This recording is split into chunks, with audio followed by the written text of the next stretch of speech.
Thanks, Chris, for the introduction. So today I'd like to talk about the generalizability of different samples that we use in security surveys.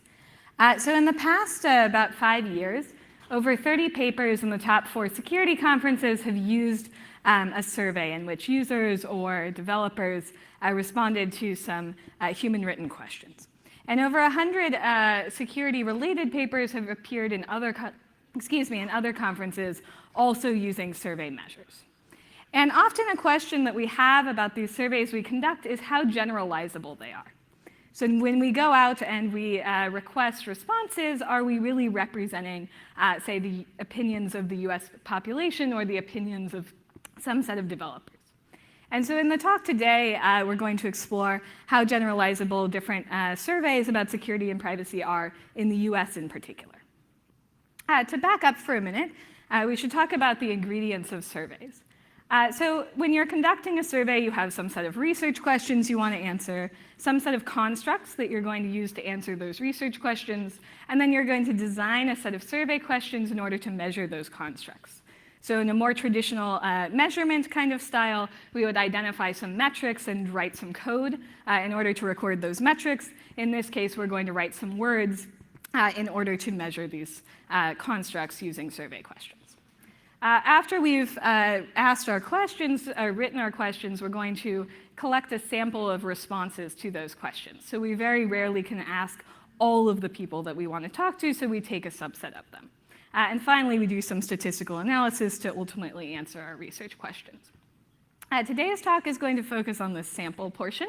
If you're curious about the questions portion, we had some work in CCS 2018 looking at the differences between answers to surveys and log data results. Okay, so what are the types of survey samples that are out there that we could possibly use? The most expensive and typically kind of the gold standard survey sample is a probabilistic survey sample. So these kind of surveys are conducted only via telephone or on paper.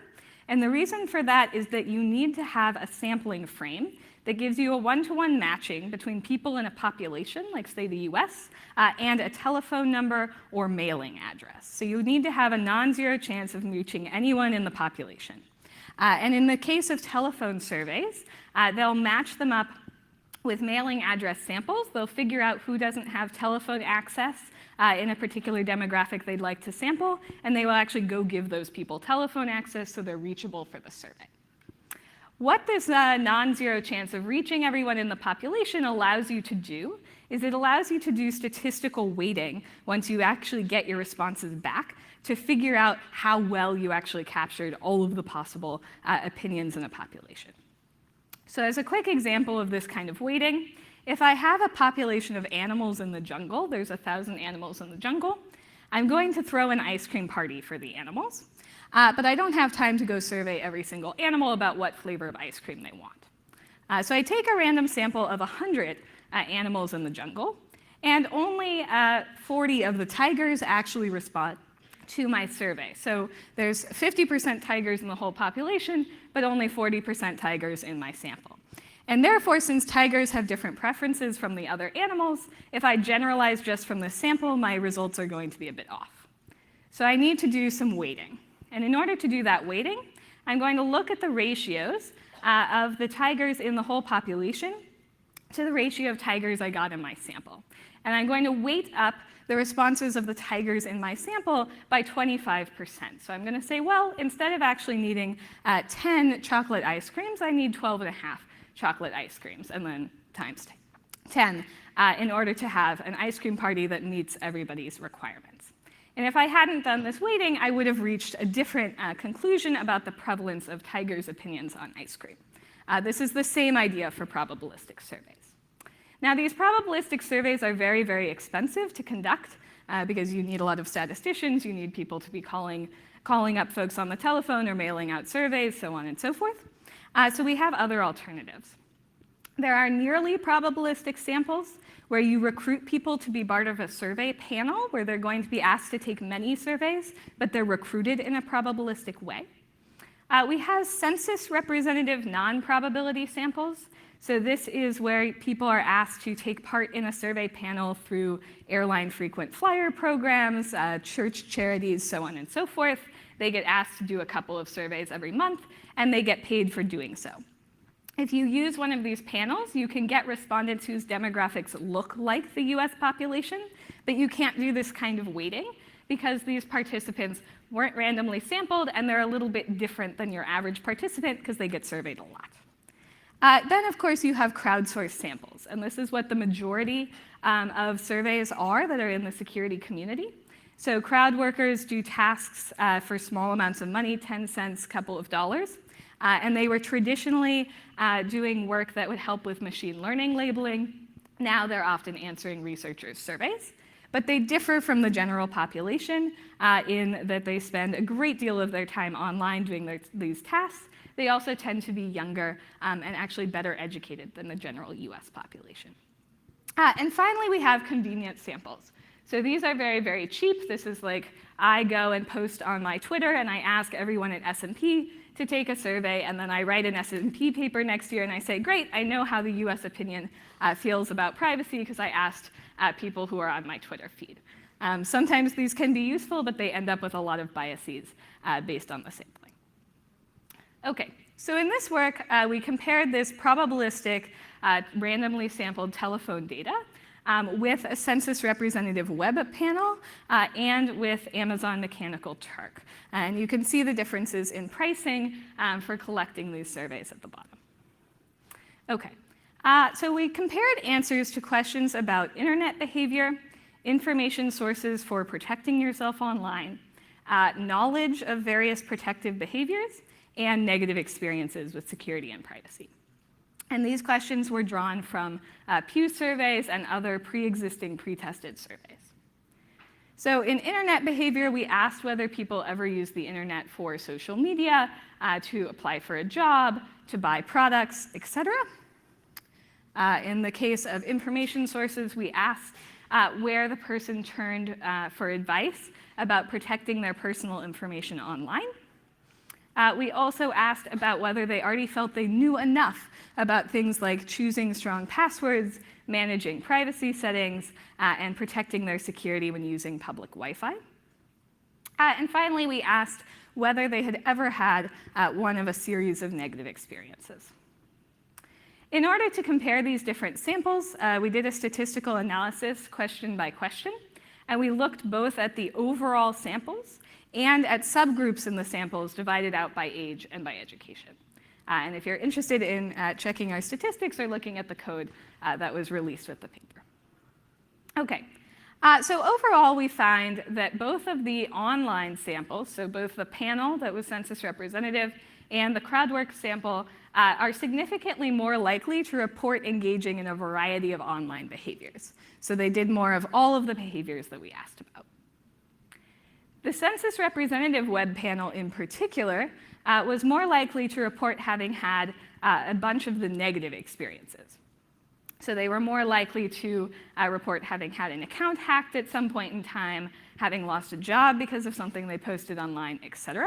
Perhaps because they are more active on the internet or are more aware when these negative experiences occur. Amazon Mechanical Turk workers were more likely to report account hacks or having their information stolen, but equally as likely as the general population in the other categories. Both of the web samples were significantly more likely to report seeking advice about protecting their information from websites, which is perhaps not surprising given that they are online far more and report more web use. And this is especially true for the Amazon Mechanical Turk workers. They are also more likely to report seeking advice at all, and both web panels were more likely to have sought advice from more sources. So they seem more interested in seeking out information on online protection than the general population. Finally, the census representative web panel in particular was less likely to feel that they knew enough about various security and privacy topics, except for passwords. And in general, all of the samples felt similarly about knowing enough about passwords, and over 80% of them thought they already knew enough about creating strong passwords. We, of course, didn't assess whether they were correct in their knowledge, but they at least seemed done with learning more about passwords. OK, we then wanted to take a look at whether these differences changed if we look just at certain age groups. And what we find is that Amazon Mechanical Turk is actually a pretty good representation of the US population for those between 18 and 29 years old. So out of the 28 questions that we looked at, Amazon Mechanical Turk differed on only 6 of those questions. Most of them were internet use questions, so being more active online. For those between 30 and 50 years old, MTurk and the panel performed similarly, although they had differences on different topics. And neither of the samples performed particularly well for people who are 50 years of age or older. And these folks make up over 30% of the US population. So a lot of the results of surveys we have currently on security are not capturing the experiences of or opinions of those who are over 50. When we look at education, we see a little bit of a different story. So for those who have a high school education or less, only the census representative web panel has enough participants with that educational group for us to actually make a comparison. There are very, very few people on Amazon Mechanical Turk who don't have at least some college education. And the panel does a relatively good job of representing the experiences of those with lower education. On the other hand, MTurk is more similar to the US population for those who have some education. And MTurk differs in terms of online behavior for those who have some college and also who have at least a bachelor's degree. So we're still seeing that higher level of activity online. In order to try to see if we could improve the quality of the Amazon Mechanical Turk data, we tried doing demographic weighting. So in other survey methodology areas where people are doing surveys about smoking cessation or sexual health, they found that doing demographic weighting, despite the lack of random sampling, actually helped. In our case, it had very little impact. And the fact that there were significant differences for the census representative web panel and that the demographic weighting didn't really help much suggests that the differences in security behavior may have more to do with things like internet skill and security experience than with demographics. So weighting on demographics may be weighting on the wrong factors. So what does this mean in terms of how you actually go about picking a sample for your survey? If you need to generalize to everybody in the United States, then you basically need to use a combination of samples. You need to pay for one of these probabilistic or nearly probabilistic kind of samples, or we need to do some additional statistical work to see if we can come up with better weighting variables that we can use to correct Mechanical Turk, especially for those over the age of 50. If you're OK generalizing to only a certain subset of the population, then for those who are 50 or under and have some college education, Amazon Mechanical Turk is a pretty good approximation. For those with a high school education or less, the panel is a decent approximation, and it's a better approximation for those over 50 than MTurk, although still not great. So in terms of future work, we need to work on developing additional statistical mitigations, so figuring out the right weighting variables for online security surveys, which, asking people questions about the internet while they are online is fundamentally different than asking them about their health behavior through an online survey. And we also need to take care in acknowledging our limitations. So if we're using MTurk surveys, we are often missing a large portion of the population who may be especially vulnerable, and this can also be true even for the census representative surveys as well. So this sometimes calls for specialized work, particularly with these populations, when it's a research question that's especially relevant to them. So in summary, we wanted to explore the generalizability of security and privacy survey results. We compared a census representative web panel and Amazon Mechanical Turk to a probabilistic telephone survey that represented the United States population within a confidence interval of 2.7%. We found that MTurk is pretty good for those 18 to 50 with some college education. And if you're interested in learning more about designing surveys and the math behind statistical weighting and et cetera, I point you to this white paper. Thank you, and happy to take questions now. Thanks so much. We have plenty of time for questions.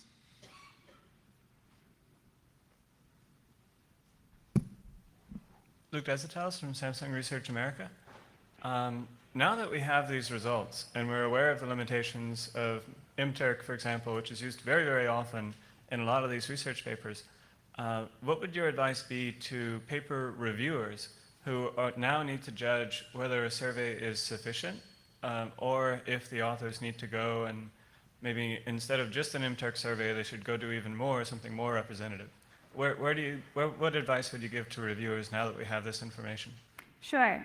So I think a lot of this really has to do with what the authors are trying to claim. So if I'm making a tool that is targeted at people who are particularly privacy sensitive or particularly educated or something like that, and I do an MTurk survey, that's probably all right. If I'm trying to make a claim that some new tool is going to solve a lot of problems, especially for a marginalized population, then you may want to see even a survey that's specialized to that population. So one thing I didn't talk about is you can reach out to a survey company and just get those who are over 50 or just get those who have a high school education or less. So I think a lot as a reviewer is looking at what are people really trying to do here, and are we kind of caveating accordingly. Hi, Julia Hansen from University of Chicago. So in recent years, it seems like MTurk has had a quality crisis. I know recently when I ran an MTurk study, we had a lot of people using VPNs to access US surveys who were from outside of the US. So I was wondering if you encountered this kind of quality crisis, and if you had any advice for researchers as to how to mitigate that or how that affects the generalizability of MTurk results. Sure. Yeah. So for the data presented here, we actually had a data set both from 2017 and from 2018. So we were checking like time differences and also MTurk data quality. At least between those 2 years with these kind of like has X ever happened to you questions, we didn't see a lot of differences. That said, recently I know the VPN thing has upticked a lot, beating some of the Qualtrics and MTurk controls that were in place before. It would be interesting to collect a data set and see if it's changed. I think a lot of this is like a cat and mouse game, right? People get paid better if they take US tasks, and so they want to do that, and then MTurk and Qualtrics and researchers come up with new mitigations and we go back and forth. That is an advantage you get from the panels. They do usually verify mailing addresses.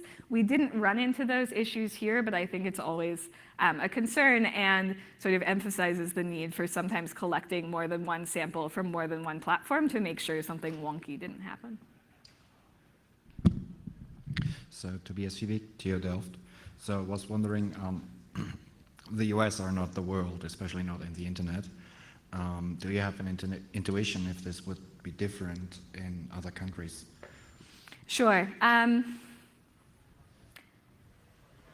My suspicion is that MTurk would be more representative of people with even higher educations in other countries. So I think in the US, like the fact that MTurk is capturing the some college to bachelor's was actually a little bit surprising to me. That would be the main thing that comes to mind to me as a difference. Also, the age gap might shrink a little bit, but I don't actually know. So that's my hypothesis, but I have it on the list to try to check for other countries.